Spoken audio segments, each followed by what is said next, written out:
Hello, everyone. I'm Traci Arieli, end of life doula and founder of Comforting Closure. Welcome to another episode. Today, I'm joined by Jermaine Ee. Jermaine has spent many years closely involved in his parents' lives.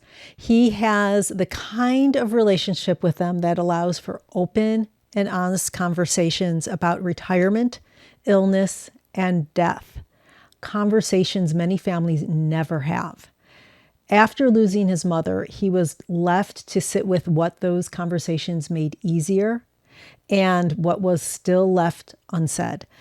In this conversation, we talk about why planning matters, about how easy it is to put things off, and about the very real reason people don't plan. So grab a warm drink, find a comfortable seat, and join us for the conversation. Jermaine, welcome, and thank you so much for being here today. Thank you for having me.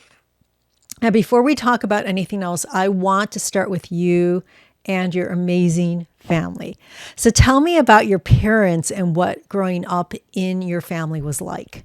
This question can sometimes be broken down into two parts. One is who my parents were before they moved to the United States, and one is probably all their life before that I really didn't know until recently. And the reason why I say that is because I think, their story of the immigrants who moved to Oklahoma in the late 70s, it's such a classic immigrant story, packed up their bags, moved over to a place where they didn't speak the language. But at the same time, it's also a common story that, resonates with a lot, but we don't talk about it in how that affects how we now live. And so our story, starts off that way. They moved to Oklahoma in the 70s. And I think because of that, growing up where hard work is the answer to everything is a way to kind of compensate for their shortcomings, their lack of language, their lack of community, the lack of degrees. So I grew up in a family where we just believe that we can work hard to solve all problems. You started to work alongside your parents as an adult. And now looking back now, what did that proximity give you that you did not fully understand at that time? I think we do a really bad job understanding when to get out of survival mode and when to get into living mode. And I say that being aware of it and still struggling with that myself today. I think my family probably crossed this line, this very gray area of where do you go from survival to living. Maybe 20 years ago, my parents both got their MBAs, and in many ways, we should have picked up some skills of how to live better instead of how to save every penny and how to maximize, the savings and live as frugally as possible. And it's such a privilege for me to be in a position where I get to even think about these things, about Mm. how do we now maximize and enjoy the money and the time that we actually have now. Yeah. The focus on survival and being in survival mode is so many people struggle with that. Even people who are wealthy struggle with that. It's fair. It's very fearful because there are, I don't know if it's just in the US that we really are on that because there are no safety nets here.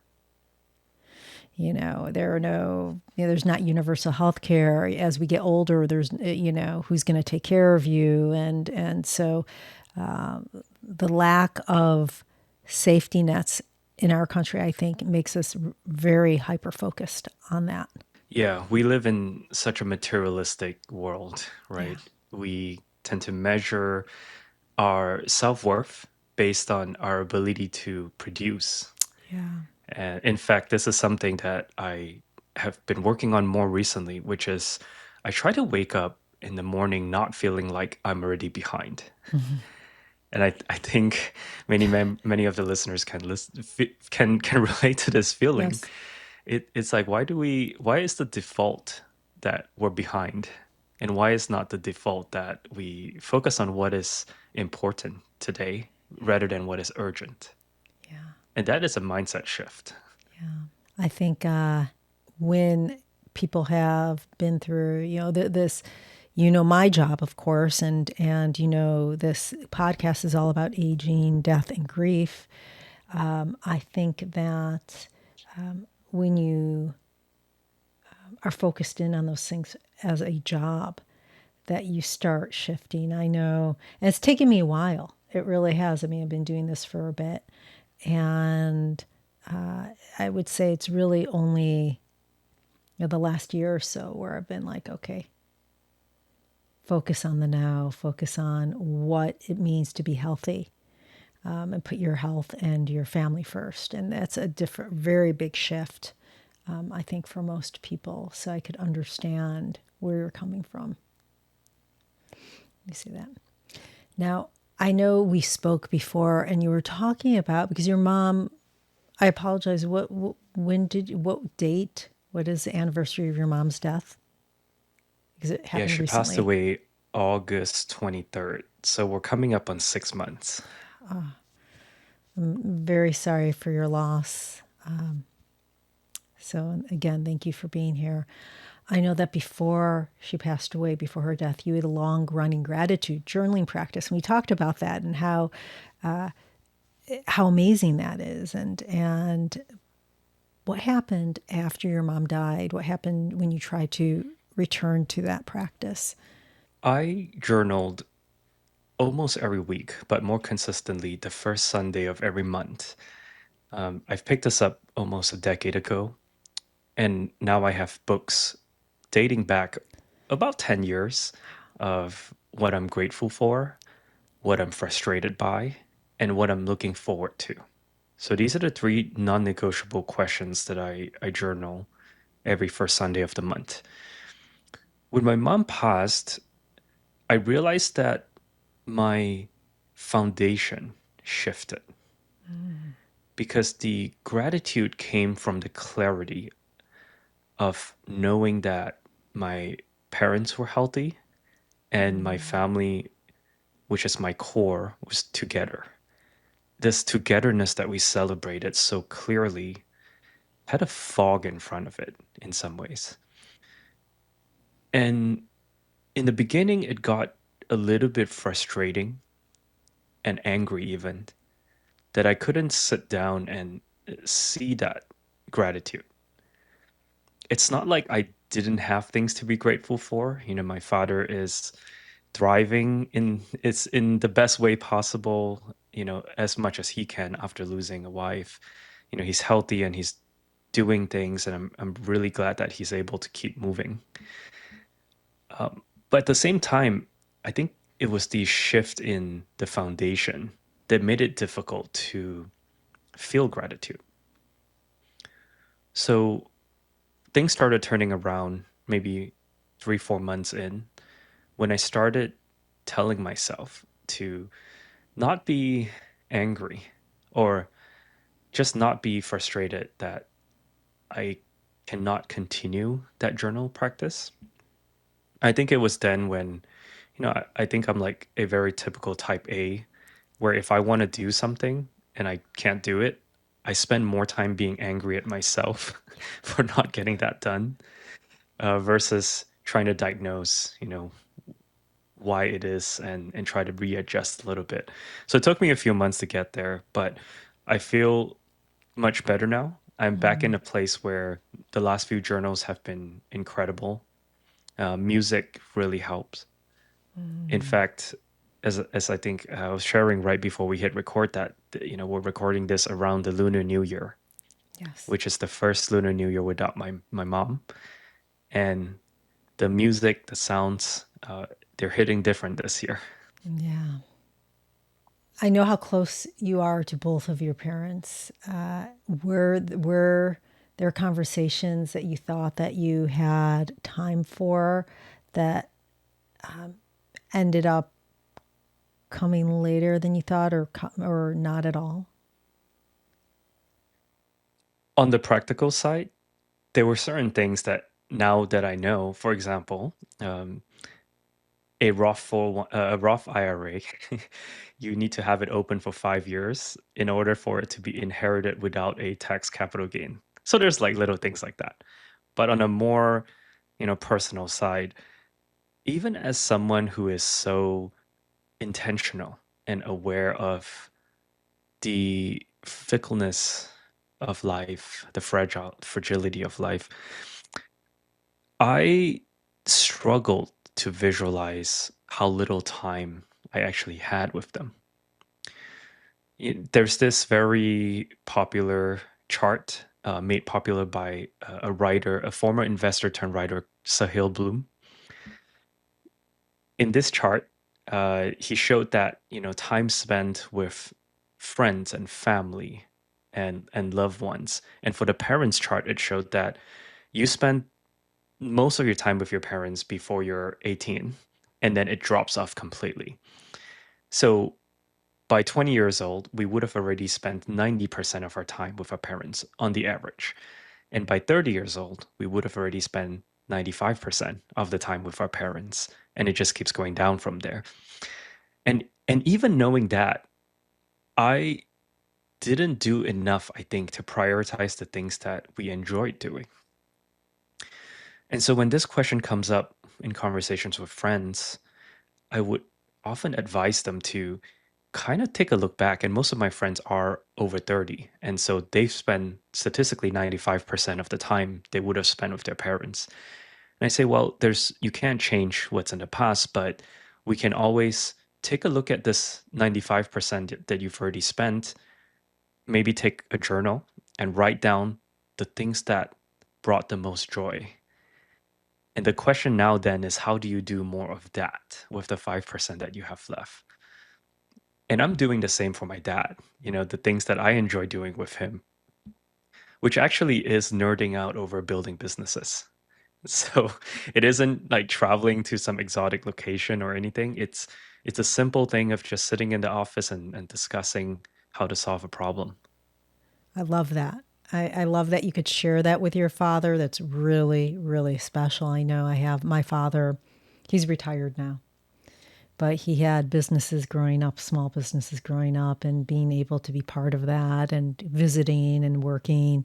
It is very special to share that with your father or with a parent. So now, before your mom died, had your family talk concretely about things like wills and decision making and what would happen if someone got sick? Were those conversations that you had? We had some, and they weren't structured. We didn't think of it as a legal document. We thought of it just as what would happen, who would we call, who gets to decide. And now that I know that decision actually is not valid unless you have a healthcare directive. Yes. But before that, we didn't know. We talked about what they would want happen. For example, I knew very clearly, my whole family knows very clearly, that my mom did not want to be kept in a vegetative state. That living like that to her is probably the worst case scenario. She loved dancing, right? She loves moving. And so to not be able to move was probably like a torture for her. Yeah. So we had those conversations, and we never turned those into like proper documents. And there is no reason for it. I think it's just a ignorance of what is required. And perhaps like many, I think some people know that they need documents, but they put it off. We fall under the camp of we didn't know we need documents. And so it was like a lack of awareness. It's interesting. Yeah, I notice with my parents, we're in the opposite end of the spectrum. We know there needs to be documents. My parents are just too, like, they don't talk about death or getting ill at all. It is so you talk about having an advanced directive, an advanced healthcare directive. My parents have shared their will with us. They tell us who's going to get what, but they refuse to do an advance directive. We've had the conversation with my mom with what she wants. My dad won't talk about any of this, but it's really interesting that point of fear. There is so much fear in putting these documents together. Even, I just mentioned the healthcare directive, but a will. People are afraid of doing their will or doing a trust. And I'm sure you run into that a lot. There's a lot of fear. Now, we're going to talk about Heirlight, your company, in a moment. But when you meet people and you mention wills and you get into conversations and there's a lot of fear around that, why do you think people fear it so much? I think it's the important versus urgent question. I think there are cultural differences, religious differences about these things. For example, when in the journey of building Airlight, I realized there's two religion that are more popular, the Baha'i faith and the Islam faith, that requires certain kind of will. Right? You have to write certain things in there that makes it valid for them as a religion. Yeah. So there's definitely cultural differences. There's generational differences. When I first started this, I used to think this was a social economic difference, that it was the lack of resources that stopped someone from doing anything or having these conversations. But, I have a user who's in his 60s and he's a physician. In fact, he lives in Mountain View, right? And if I had to just do paper napkin math, I'm sure this person can afford speaking with an attorney. Yeah. But what I realized, the insight that I got from this was that this person didn't want to talk to a human. That's it. Didn't want to admit, likely, though they didn't tell me this directly, but didn't want to admit that they didn't have things in place. So it was easier to not talk to a human, to avoid the judgment and the decision making with another person. So I've been shocked by all the kinds of reasons that people have to avoid this conversation. And every time I think that I have a grip on, who I'm actually trying to help, the data shows me something different. And I'm actually really glad we're having this conversation now and not even 3 or 4 months ago, because now I have so much more data and now I've had so many more Interesting. conversations. Interesting. So yeah, it's humbling. It's humbling for me because I thought I knew what people needed. And I built this tool. It's so funny. You mentioned, one of your clients or one of your customers and they're what they gone through and they don't want to be shamed, basically. And I find it really interesting because even when people have everything together, I work with people. Part of my grief work that I do with people with spouses is also I do a practical component, because after you sometimes when a person loses a loved one, especially if it's a spouse, they go through a deep fog. It's almost like they've ADHD. Some people call it widow brain, and they can't they can't. It's very difficult to function. So I'll do things like I'll sit by them. We'll open their mail. We'll pay their bills. We'll do. I've even done taxes with people before, help them get everything together. When a person passes away, the people who remain, it's still very difficult and overwhelming to go through all those files and to really understand what's happening. And I think most people, they don't want to talk about, they don't want to do any of that work, because it's scary. It's so final. Yeah, there is certainly a generational difference Yeah. in talking about this. So I found that millennial, which is so I'm 34, so I'm probably a young millennial. Yes, I'm a young millennial. um, I think folks in my age are generally prompted by having kids to talk about this. Mm. The Gen Z, it's interesting because probably because Gen Z has gone through multiple once in a generation events in the last 5 years, that they have a very casual conversation and relationship with death, which is, I guess, understandable. And then you look at the boomer generation. Certainly, if you layer in a religious aspect, being potentially more Catholic or even Protestant, death is such a strange topic because I think in our culture, death could be equate to like judgment at the end of your life. How well Mm. did you live?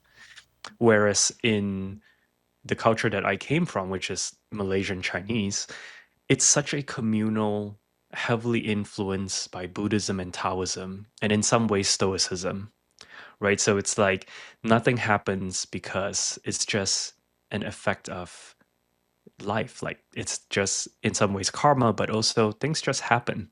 And the more you try to put a meaning behind it, the more suffering, frustration there is. But also, and please correct me if I'm wrong, the relationship that you have with your ancestors is very different. The relationship in traditional Judeo-Christian culture is when a person dies, that's it. Your relationship with them is done, and then you'll die and hopefully see them in heaven, or maybe somewhere else. And but the relationship with your ancestors in your culture is still ongoing. Is that Hmm. correct, or am I off Yeah, base? from my limited understanding, I am fairly Americanized in many ways. In fact, I am just starting to go back to understand a lot of things about my own culture because for most of my life, I've avoided it. I wanted to Mm. be, I think, as many immigrants do, as quote unquote white as possible. Yeah, yeah. Right. And so now I'm going back and understanding, how do we honor the ancestors and how do they live in our lives, and even kind of taking it away from this religious layer, the spiritual layer. I got to spend a lot of time with my grandma recently. She's Mm. 92, so this is my father's mom. Okay. And just hearing her stories about how she looks at the world, she has dementia, so it's a little bit Mm. different. She's selective in what she remembers now, but just hearing how she saw the world and in turn how that affected my dad and his siblings, how they saw the world, and I can see a through line in that. And because the Asian culture is more generational household, we get to have more of these values being passed down versus the more individualistic, American Western style of living. Yeah. Yeah, it is fascinating because that all determines how we think about these conversations around death. Yeah, it is. And it is also the generations, as you said. My parents are silent generation, which is right before the boomers, and you don't talk about death because it might happen, and which is really so. And it's really then I'm an Xer, Gen X, and we are very open about death. Heirlight. So I know that you're talking about wills and having these really open conversations with your family that influenced, set kind of the light on or turn the light on for Heirlight. Can you talk about what you're trying to do with Heirlight and what you're not trying to replace also? So tell us about it. Yeah, so Heirlight is a estate planning app. We are a mobile application where the primary form of interaction is a chatbot.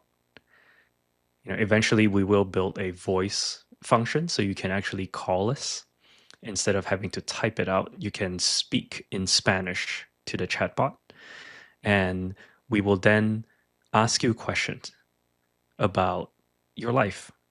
And our primary function is to organize the information you give us into a template, and then we'll export a legal document for you.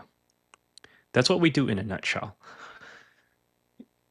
What I realize is that estate planning quite isn't always about legal documents. It's about uncertainty. So I had a conversation with my parents at a Thai restaurant right down the street from our office. And this conversation happened about a year ago, where I talked to them about retirement. And what I realized was that, my mom had this underlying anxiety about retirement because it's not like the lack of money, it was the lack of clarity as to how much money she had and how that money translated to the rest of her life.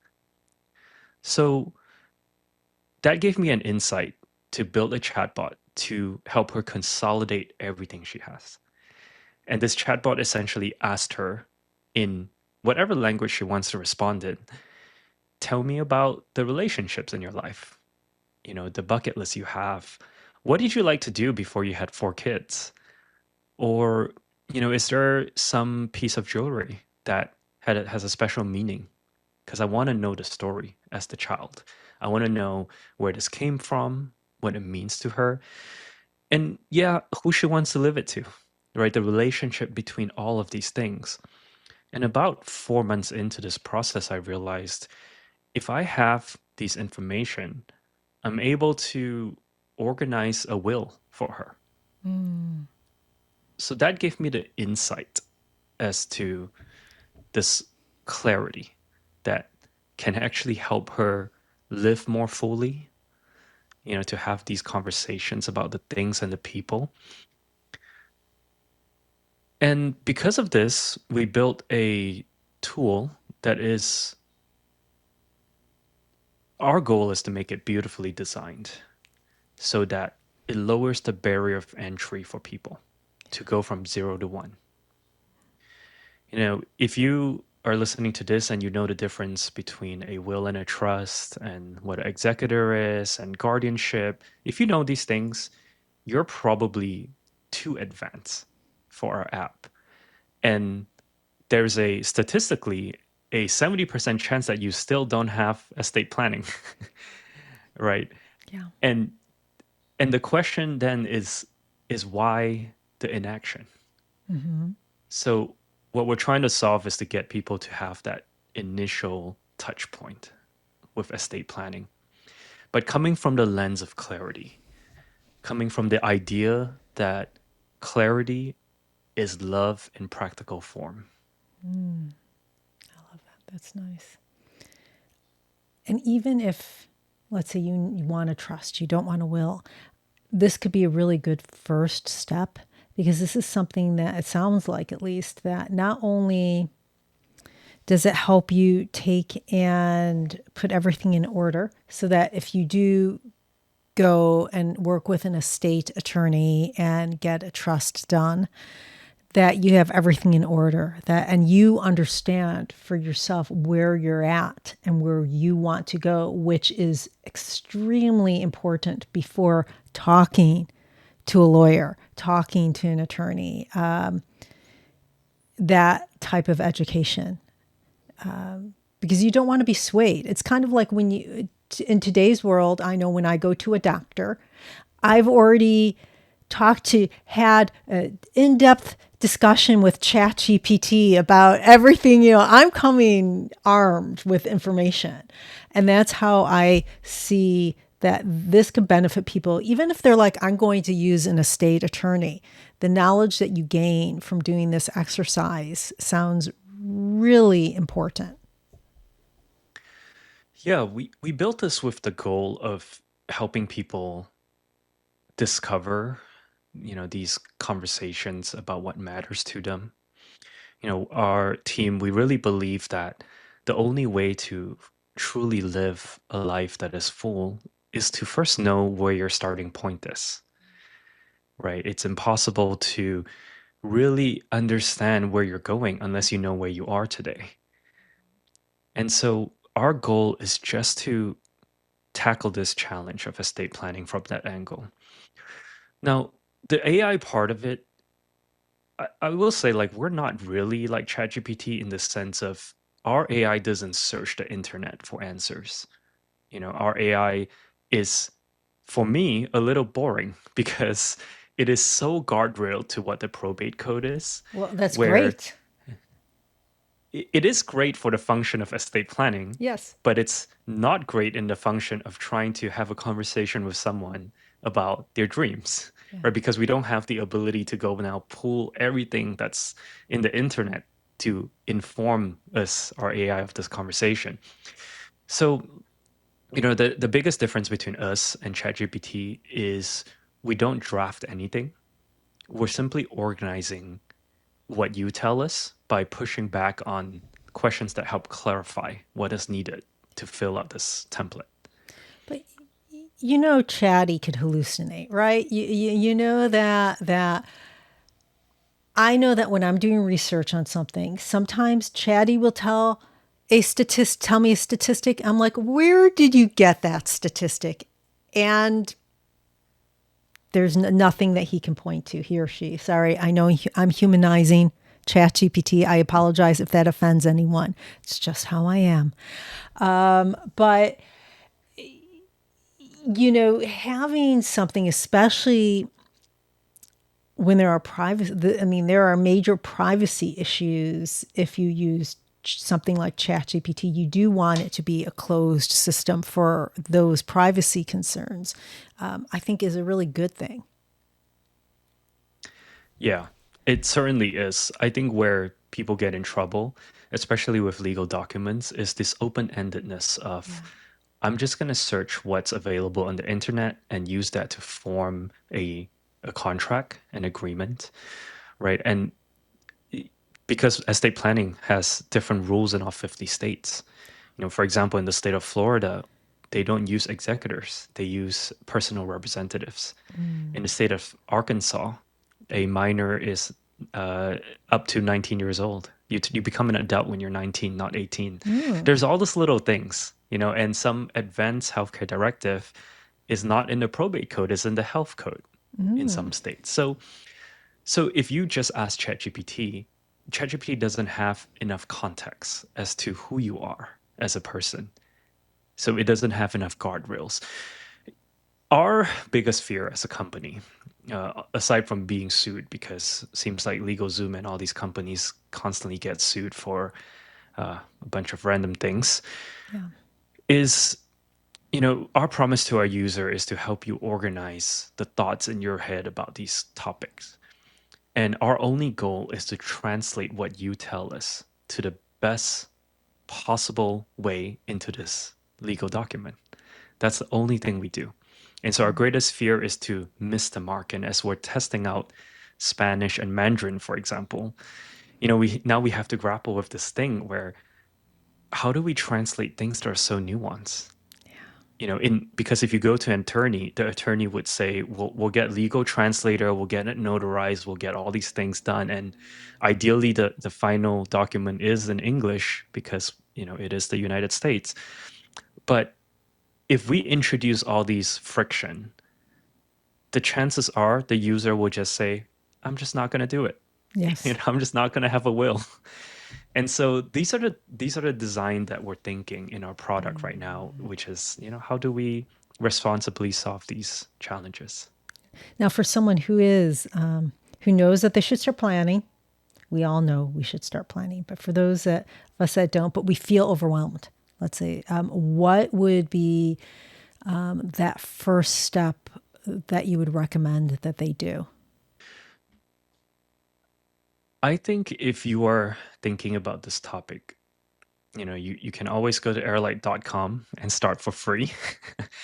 But it is very helpful to sit down with your journal, find a place where you feel relaxed, and start writing down a list of people and things that are important to you.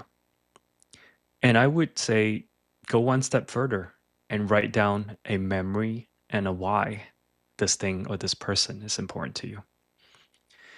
I think when we start thinking about these things, we put ourselves in a place where when we do finally approach that legal form or that appointment with this attorney, we're not coming in scrambling.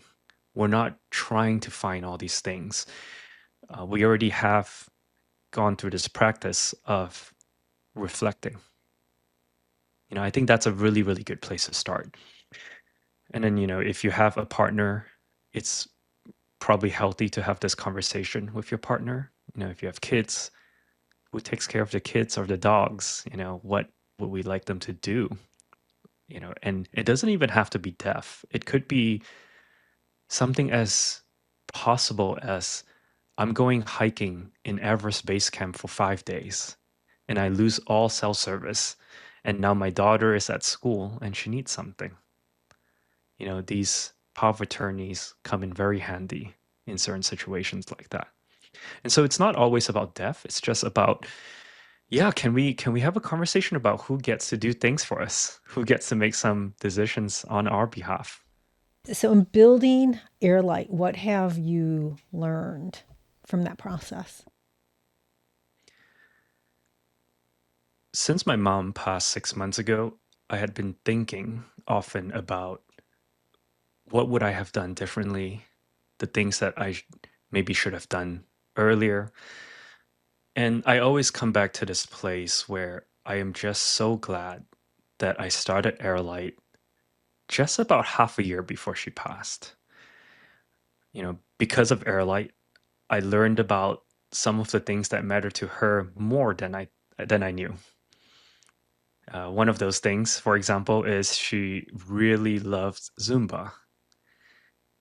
And because she's shy and she always thinks that her English is not good enough. She has her MBA. She's fine. But because of this immigrant mentality of thinking her English is not good enough, she doesn't like to go out of her way and socialize. And so one day, uh, my brother and we just decided, you know what, we're gonna go to Zumba with mom. So we went to the gym. There's two young guys who typically are lifting downstairs are now walking into Zumba class, with a bunch of folks who are my mom's age and awkwardly dancing in the back with her. But what we realized is that that was the unlock she needed to find the confidence to go to this class. And so, if we think about what I'm grateful for with building Heirlight, what I learned from building Heirlight is I learned more about this person who raised me and the priorities that she has in her life that I just never asked her. In June and July of last year, we took a trip to Salzburg. I realized that my mom, growing up she was born 1963, so she grew up in an era where The Sound of Music was the biggest film in probably all of Hollywood for a few years. And as a small town girl from a little place called Ipoh in Malaysia, a tiny, tiny place, where she went to high school. She went to a Catholic high school, and there's a lot of parallels with Maria in that movie Sound of Music. And if you haven't watched it, this will make sense in a little bit. So in this story, Maria was in a convent trying to be a nun, but she was sent to this family, and then she ended up falling in love, and this whole thing happened in Salzburg in Austria in the beautiful green hills. And so my mom had this dream as a little girl that she wanted to go see this place. And I never really put two and two together that, hey, actually we can afford to go to this place now. And why don't we? And so in July we packed our bags, and my dad, my girlfriend, my mom and we went to Salzburg. We flew into Vienna, and as we do, we take our time on these trips. We decided that we're going to work on every trip we go on, but we're going to stretch this trip as long as we can. So this trip was a 6-week trip in Europe, where Monday to Friday we sit in a cafe or a hotel lobby and we're all working remotely. And the weekends, we go and see something fun. We got to Salzburg on July 1st. And as we pulled into this town, we saw the church that the main character got married in, the home that they lived in right in front of this lake. And we went through all these places, walked around, and about an hour in, my mom looked at me and said, I'm living in my dream. That this little girl from Ipoh in Malaysia could not have imagined that in her lifetime she would end up at this place where, as a little girl, she sang to these songs, and for 60 years of her life, she sang these songs from this movie. And a week later, she flew to Malaysia and she was hospitalized. And 8 days after that, she had passed. I look back at Heirlight, and one of the things that, no matter how Heirlight turns out to be, I think I've gained so much just from this exercise of building Heirlight. And it's why I'm also sharing these stories. It's why I'm going on podcasts, is to remind people that, we inherit this autopilot life of all the values of the things that we think we care about. But we oftentimes forget to just challenge ourselves a little bit of having these conversations with the people that we love the most of what actually matters to them, what makes them happy, and what is it that they've been putting off that actually may not be so out of reach. And we forget to have these conversations. And so with Heirlight, I had so many of these conversations with not only my parents, but my siblings and my friends, and to understand why, why we work so hard. It's to be able to spend time with the people we love doing the things that they love. When I am sitting with people towards the end of their lives, even if they've months or weeks, people who are proud of what they do, they're proud not because of the job itself, but because of where they've come from. Many have come from nothing, and they take a pride in that they've built something. But even more important to them, especially towards the end of their lives, there's a point where people stop talking about career, about work, and all people want to talk about is the most important thing, and that's the people they love, their families. And that's what they're most proud of. And that's who they want and what they want around towards the end of their lives. They don't care about all the things that they have. They care about their loved ones and their experiences. I got very lucky when I was 23. I joined the Rotary Club, which, if you don't know what the Rotary Club is, it's a nonprofit organization that's been around for over 130 years. But these days, it's mostly folks who are older, who's been in the club for 30, 40 years. But when I was 23, so it's about 10 years ago, I joined this club in Los Angeles, and I got to sit next to people who are older, much more successful than I am, much further along in their career, sometimes 50 years further along. And I get to have these conversations that help shape and oftentimes remind me of what they regret not doing when they were younger.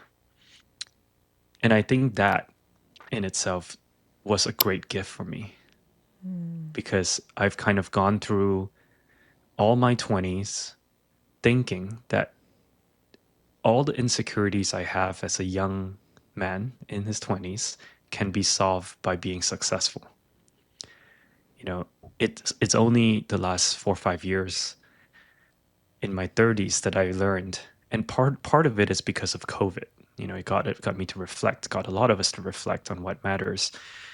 But it took me, until the last 5 years to realize that, money can either be a measuring stick or it can be a tool. And that tool, however you plan to use it, determines the kind of life that you get to live, how fulfilling it may be.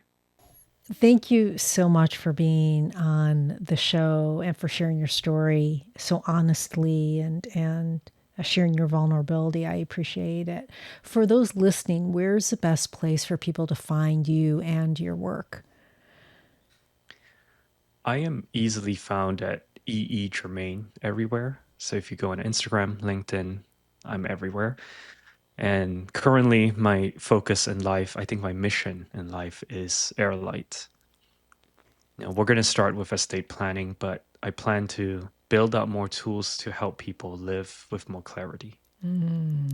That's nice. I'll make sure to put Airlight, the URL in the description. Listeners, planning doesn't start with documents. It starts with conversations. The ones we avoid, the ones we think we have time for. Jermaine's story is a reminder that closeness makes those conversations possible and that waiting often leaves more unsaid than we expect.